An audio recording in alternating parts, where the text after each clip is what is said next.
This is The Other 51. I'm Brian, and this week we're talking with Jen Moritz, aka my wife, about editing, language, word choice, and writing in the aftermath of the Black Lives Matter protests.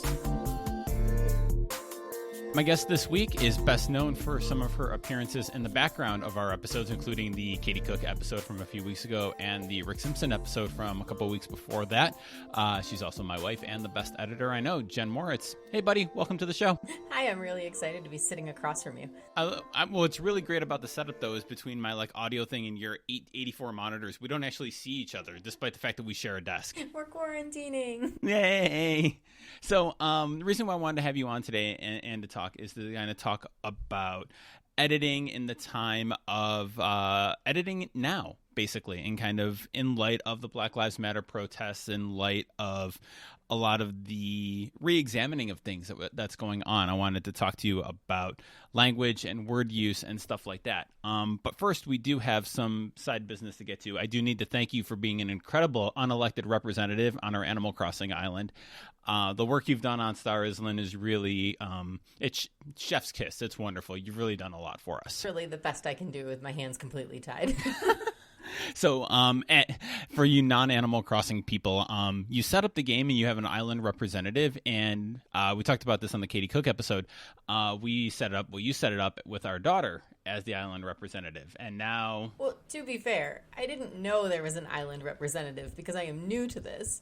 If I had known, I never would have set it up with her as an island representative. Me and every other parent in the world. And so the island representative, is the person who can do anything, right?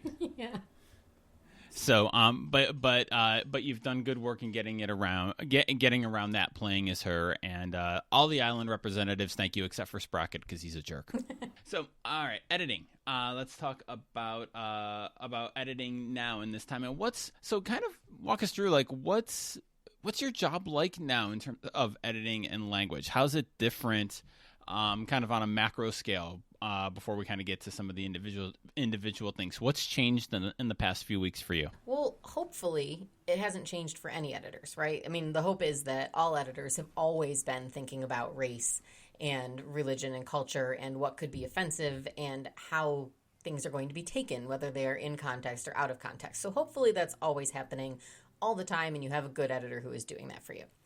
What's changed for me specifically, and I hope has also changed for lots of editors, is that we feel a bit more empowered now. Mm-hmm. I'm always a little bit mouthy, but now I'm a little extra mouthy. And I'm also learning how to have those hard conversations with writers where I would normally sort of tiptoe around it or change it without telling them or, give them a sort of soft explanation for why I changed something. Now I'm trying to take the time to actually reach out to them and sit down and have a virtual face-to-face conversation about why something didn't sit well with me, what they could say instead, my suggestions. We're trying to do more of that. So that's how it's really changed. I'm also trying to do a lot more research and read up and understand the edits I'm making because a lot of things have caught me off guard over the past, 3 months. Mm-hmm.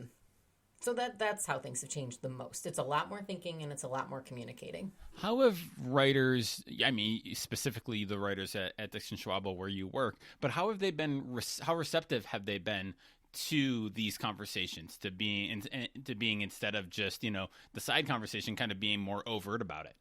They've been great, honestly. It's hard to edit anybody and it is hard to be edited. It doesn't matter how good or bad of a writer you are. It is hard to hear that something you did is not perfect, right? Because we're always proud of what we've written and you don't want someone to tell you you're wrong. Mm-hmm. You certainly don't want someone to tell you that maybe you're also accidentally a little racist. Mm-hmm. So those are hard conversations and I'm really proud of the people I've talked to that they've taken them very well. And hopefully that's an extension of a relationship we already have. So that's gone well. I've also tried to explain to them that these aren't new things. They're just new conversations, and I'm learning how to talk about them the same way they are learning how to hear about them.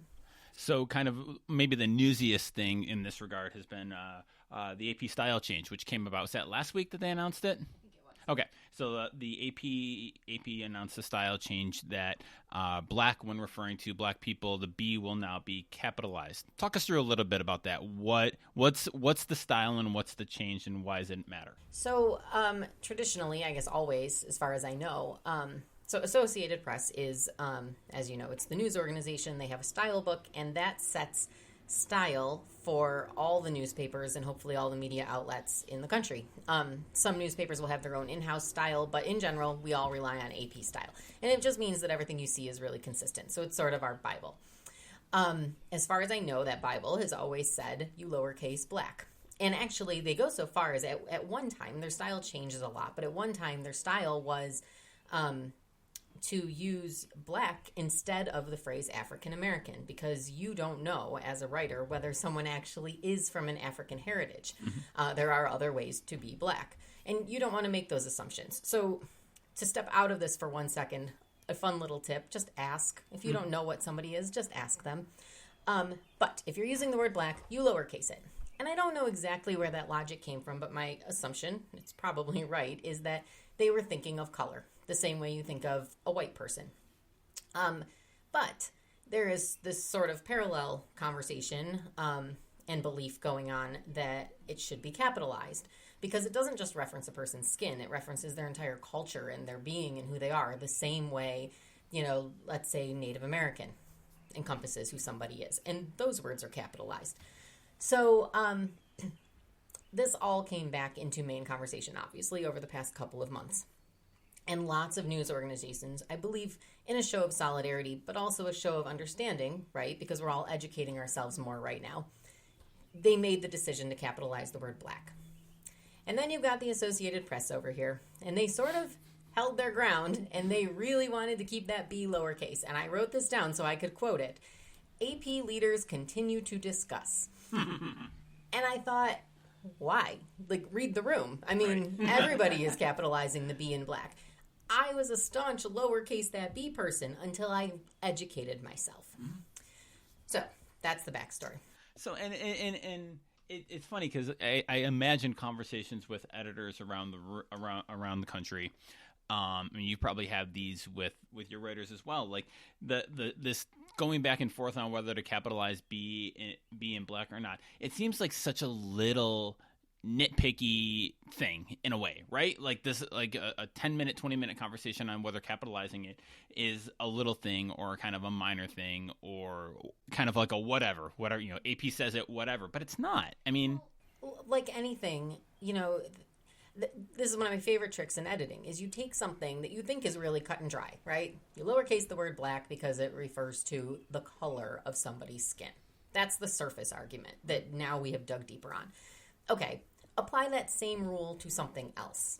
And I don't have a great side-by-side argument, but how would you feel as a Christian if all of a sudden that word was lowercased on you? It is way more personal than a capital letter. And it is something that these communities and the people who identify that way have already been doing for as far back as any of us can remember. In fact, I did a little research, and I don't have this written down, so I may get it slightly wrong. But at one point in history, the word Negro was also capitalized. Right. And then when whoever decided that we're not going to use that word anymore, and then acceptable word became black, they dropped that capitalization. I don't know why, because you could make the same argument for both words. But they did. I will pause here because I have a whole lot more to say about it. Okay. So, and it's just interesting too, the idea you mentioned the AP style book and like you lowercase black because the style book said it to. And I feel like I see that a lot, not so much with my students now, but like people I went to college with. And, I'm sure you see this as well. You saw this as well, where it's like, the AP style book, like you said, it's our Bible. And to use the lowercase, uppercase now, instead of just the B, like that's the word we go for, like that's capital B, and like it, and like you write like this, and you fervently believe it because, well, that's what the style book says, and that's what I learned in 1996. That's what I learned in 2000, and that's the way it should be. And we may have talked about this when you've been on the podcast in the past, but one of the things I've admired about your editing and admired especially over the past few years is how it seems like you've moved away from that, and you're kind of not just questioning AP, but like thinking things through rather than just, well, the style book says so. So that's thus it is, thus it ever shall be. Right. I have this really vivid memory right out of college, or maybe I was in college. I was probably in college, going home and being in a car with my mother and driving by street signs where they had abbreviated, or they had not abbreviated the word street. Right. Or no, I guess they had abbreviated the word street, and thinking that wouldn't be abbreviated. There's no house number attached to it. That's AP style. Like anybody in the world follows AP style. Like that was the book for everybody in the entire universe, regardless of whether they worked in the media. What a ridiculous thought. The one thing they don't teach you in journalism school or in editing courses is that you have to break the rules, right? Editing is based on common sense. You learn the rules, and then you start bending them as needed. That doesn't mean you should go rogue, because people still need to be able to understand what you're writing. But there are times to evaluate a rule and weigh whether the rule is more significant than the meaning. And often your meaning is going to win. Right.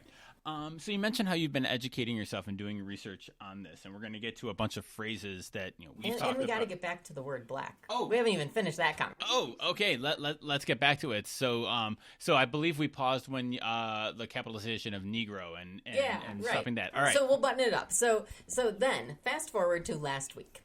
The AP puts out another tweet, and they say, we've decided, yes, we are going to cap the word black now when we are talking about culture, race, and ethnicity. That's great, right? They finally got there. Right. But they also said, after 2 years of review. So, now I'm sorry. There are some AP things I don't agree with, and I have started to sort of cherry pick the ones I don't want to do anymore, because I'm a grown-up and I'm an editor, and that's where I've decided. Okay, so you've been having this conversation for 2 years, allegedly, and you weren't able to come to the conclusion that this word should be capitalized. And then when you were pressured, you held your ground against all the trends happening in media right now, and in the world, and culturally, and honestly, what's going to be right. You held your ground, and we don't know why.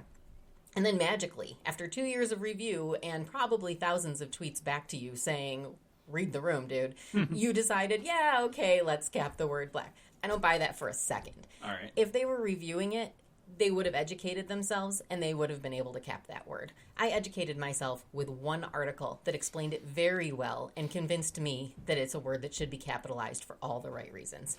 So that's where we are today. So mentioning that, like, how have you been educating yourself? Like, what are some of the resources you've been using? I know you're the best Googler I know. But how have you been doing that? Like, what are some of the ways you've been trying to learn this stuff and educate yourself and kind of understand word choice and why it matters and some of these issues? I mean, really, that's it. It's that easy. Just think about things and be curious.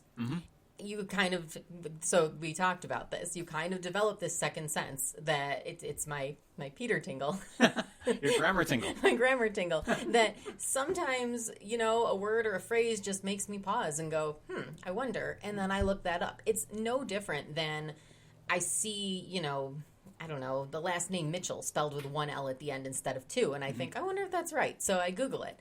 It's no different than seeing a phrase and saying, I wonder if that might be a little offensive to somebody, and Googling it, and then read. And, I'm on Twitter, and I see the responses to that AP tweet, the original one, and then the updated one, and I read those responses because I'm curious what other editors are thinking and how they're feeling about it, too. And what I found interesting in all of this is I think the decision is right. They're going to keep lowercasing the word white, and I also agree with that. Because I think we run a very high risk of taking something from a community that needs it and giving it to a community that doesn't need it if we capitalize the word white. And I also can't come up with a great argument for capitalizing the word white.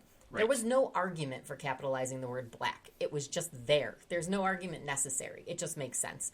But I also think what's significant goes way beyond following a word in a AP style book.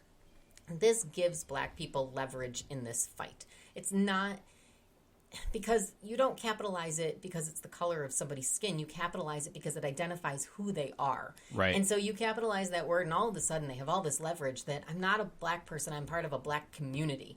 And that's huge. Like, that's a really big thing. And even if your readers don't notice that you've started capitalizing that word, over time it just becomes part of what they're used to seeing. And then that works its way into their subconscious, and then that has some significance too. So what else, can you think of anything recently that set off your grammar tingle? Oh, I'm on the spot. I have a whole lot of stuff because I've been reading a lot right now. Okay. So I do have a list of words. But, just in general, we have to be really careful right now. And you have to read things as if you are the person who could be most hurt by something. Not offended, hurt. Mm-hmm. And that's the difference, right? Everybody's going to get offended by something. But there are people who are going to be very genuinely hurt and injured by saying the wrong thing. Right. And mindful of it now and going forward. Obviously, this is not just a trend or a thing that we do for a couple months to make us feel good about it and then move on. This is kind of the new now, right? Right. I mean, it should be, like I said, we have hopefully been doing this all along. Now we're just doing it more vocally. Right. And I would love to see it taught in schools. Mm-hmm. You're taught how to edit, but you're also taught how to, edit for awareness and consideration and all of it. So I know you, as part of your job, you send out emails frequently to your writers, to your agency, kind of about words, kind of secret life of words situation. And there are a bunch of phrases that you were telling me about that are kind of commonly used. They kind of border between just like sayings, cliches, and just kind of like phrases we use.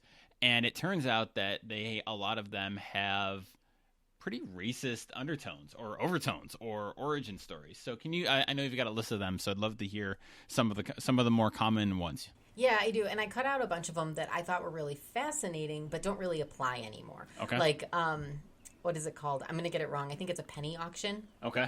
And those cheap little auctions where you literally put pennies in a jar and you get a ticket and you, mm-hmm. I don't know. That has racist undertones to it. And it's, I'm not going to dive into that one, but it's a phrase we don't really use that often anymore. So I tried to weed out that kind of stuff. But phrases that we do see. We talked the other day about peanut gallery, which, you think it's a joke. You're like, okay, that's enough comments from the peanut gallery. Well, that's not what peanut gallery actually means. It's actually a phrase used for the cheapest or the worst section in a theater. And that was where many black people used to sit. So it's not quite directly racist, but it does have a touch of racism to it. And it really is classist. So it's a way of separating people who have from people who have not. Mm-hmm. And that also leads into one of my other favorite, please don't use this words, classy. Okay. People love that word, and nobody's going to like hearing that it's not a nice word, but it's not a nice word. If you say you're classy, you're saying, I'm better than you, I have more money than you, and I can afford the things that make me seem better than you. So how would you feel if somebody at a higher financial level than you said that they were classy compared to you? Mm-hmm. Not really good. Right. So, it's about intent. Maybe the word classy is not always that bad, and I don't actually think it is all that bad. But you need to think about how it's going to be taken by the people you're talking to. Okay. Those are the two sort of big kind of, we use them a lot ones. A couple you want to avoid for cultural appropriation, stealing something that belongs to another culture and trying to make it your own. Spirit animal, which I am guilty of, and I love that phrase, but not very appropriate to take that and make it your own.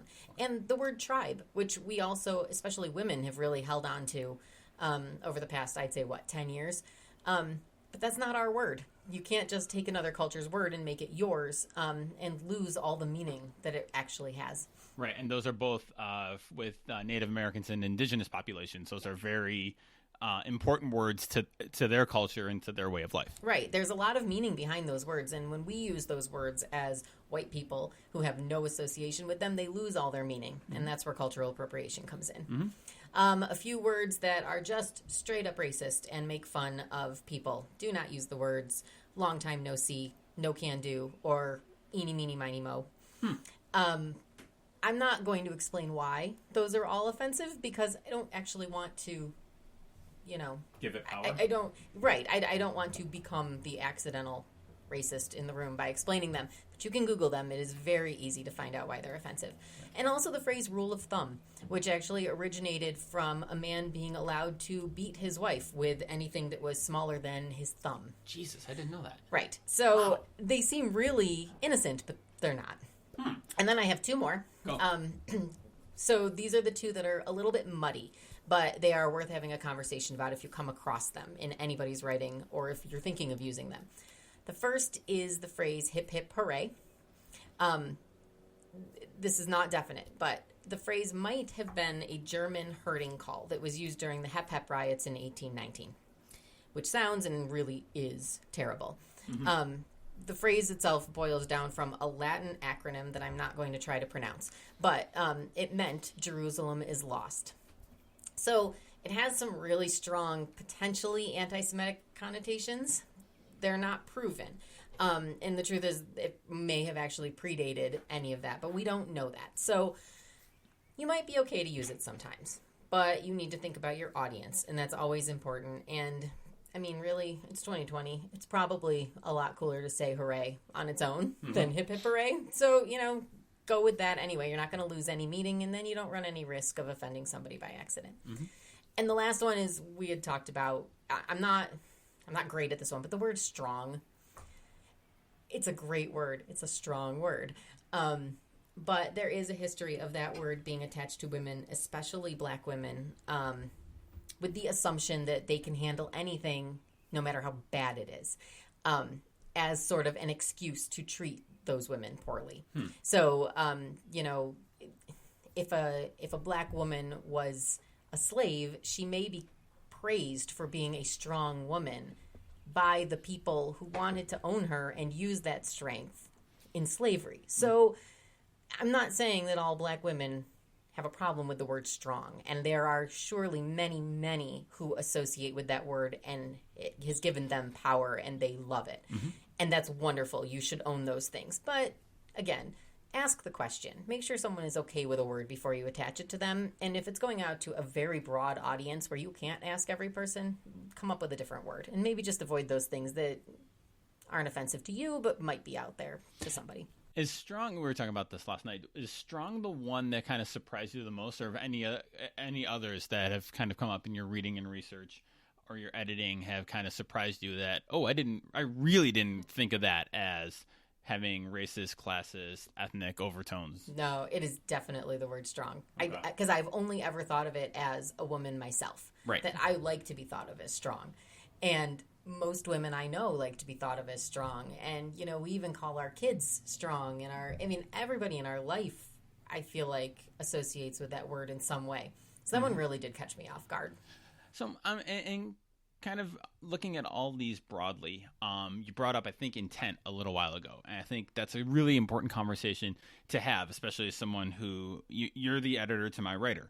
And thinking about intent, and if I don't know the history of Peanut Gallery, and I don't know the history of it, and it is so far removed from any kind of direct racial speech or anything like that. Like now it's just become a euphemism for the inexpensive seats or whatever. There was a great controversy a few years ago when an Asian American basketball player, Jeremy Lin, an ESPN anchor who was also of Asian descent, used the phrase "a chink in the armor" in referring to him, and again, not realizing in the moment, and TV is different than writing, that what the kind of meaning behind that. And so I guess it kind of comes down to where's the role of intent in the writer, the editor, the producer there. Like if I'm calling somebody strong,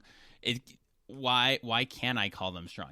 I didn't know that was bad. Why is it a bad deal? Am I making sense on this? Yeah, I get it. I don't think it's anybody's responsibility to know everything and understand everything. But I think it is everybody's responsibility to educate themselves. And you're right. Context is so important. Intent is so important. I just had a conversation with a writer at my job where he had used the phrase caught in response to Black Lives Matter and brands are caught having to figure out their next steps. And I said, don't use the word caught, because that word sort of implies that we weren't prepared for it and we have to react to it, and we don't want to, but now we have to. We've been caught off guard. And yeah, a lot of people were caught off guard because you weren't educated. Like we weren't perfectly educated. We still aren't. We never will be. But the point is, you need to communicate that you're trying and that you're doing better and that you're preparing and that you're learning. And so maybe avoid those words that make it seem like I'm only reacting because I have to. Right. So the point here is that his response to me was, oh my God, but I said the word caught in a video that I can't go back and fix. And I said, that's okay, because I understand your intent when I see you say it. Right. And I hear you say it. And, intent and context can change the entire conversation. But when you're talking in social media or you're talking in an email, those things live as a standalone piece that has no context. Even within your brand, yes, you are building a brand and there is context there, but if a random person gets those things or sees it, they don't have your context. So that's where you have to be the most careful. And I think, too, and one thing I've been learning and continue to learn is I don't want to say intent doesn't matter, but whether I mean to hurt somebody with a word choice or something like that, it doesn't matter if they're hurt by it or if they're offended by it or if it causes them pain or if there's a history to a word or a phrase that I could have used, could have substituted out a word that doesn't have it. I think I've seen somebody on Twitter talking about intent. Like, if I step on your foot and it's an accident, that I say I'm sorry, but if I say, well, I didn't mean to step on your foot, that doesn't mean your foot doesn't hurt, So, but, intent doesn't have to be the word you use. Sometimes intent is that you chose not to be educated on something. Exactly. All right, so I ask everybody this. I've asked you this before. I actually don't know what you've been reading lately, so to put you on the spot, what's the best thing that you've read lately? Oh, God, I'm on the spot. I don't know. I read like 6 books at the beginning of quarantine, and now I couldn't tell you what any of them are. Am I allowed to pull up Goodreads? Yeah, go ahead. Every time I go back and I keep rereading Red, White, and Royal Blue. Have we talked about that yet? No, we haven't. I've been on since then. No, we haven't. But if you'd like to talk about Alex and Henry for a little bit, the floor is yours. You mean the best book ever written by anybody? Yeah, that. We could talk about them for a while. All right. So I'm guessing most people listening to this have not read Red, White, and Royal Blue. I can never say that. That's a hard thing. I do have another book, but okay. Yes, but quickly, Red, White, and Royal Blue is the story of the first son and the Prince of England, and they fall in love. And it's just delightful. It's by Casey McQuiston, and it is. You read this book like 20 times last summer, and I read it, and it is. It's a fun book. It's a delightful book. It's a happy book. And I don't read romance, right. But I didn't know it was romance when I picked it up, and then I just fell so in love with it that I tried reading more romance after and was like, oh, that's right. Not to dump on romance. It's great if that's what you love. It's just not what I love. Right. But anyway, yeah, I read that like 11 times. No, the real book I wanted to talk about is The Dreamers. Okay. By Karen Thompson Walker. So this is the one that is all about a pandemic. Fun. And I actually picked it up because one of our friends said on social media not to pick it up. And I was like, but that sounds really good. And it's so it's about a pandemic in a small town, but it is a sleeping pandemic. And that's all I'm going to say. If you're really struggling right now with COVID and lockdowns and all of that, it's true, you probably don't want to read this book. Parts of it do hit really too close to home, but other parts of it are far enough away from what's going on in our world that I still thought it was a great read. And it was sort of reassuring in a kind of broken way to see fake people react the way real people really are reacting right now. Made me feel less crazy for being mad. All right. Any other final thoughts, final tips on kind of navigating this moment as writers, as editors, as people who use words for a living? Kind of any final things to send us off with? Yeah, just listen to each other. I mean, please don't be offended if you have an editor who tells you that your writing didn't hit the mark in this way, because on the flip side is somebody else being offended by your writing. And your editor is just trying to do the best thing for you, for your company, for your client, for your writing, for your audience. It's not personal, but we're all trying to be better, and we're all trying to learn and educate ourselves, and that's exactly what your editor is doing. So just give them a little bit of a break, and hopefully they're being really nice to you too. Editors need love too. Please. All right. Thanks, buddy. Thanks, buddy.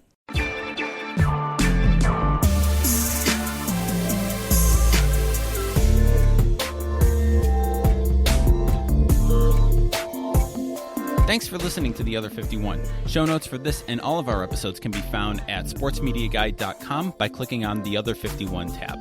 If you like the show, please consider giving it a rating and a review, either at Apple Podcasts or wherever you get your podcasts. It really does help people find the show. Our theme music is by Moritz.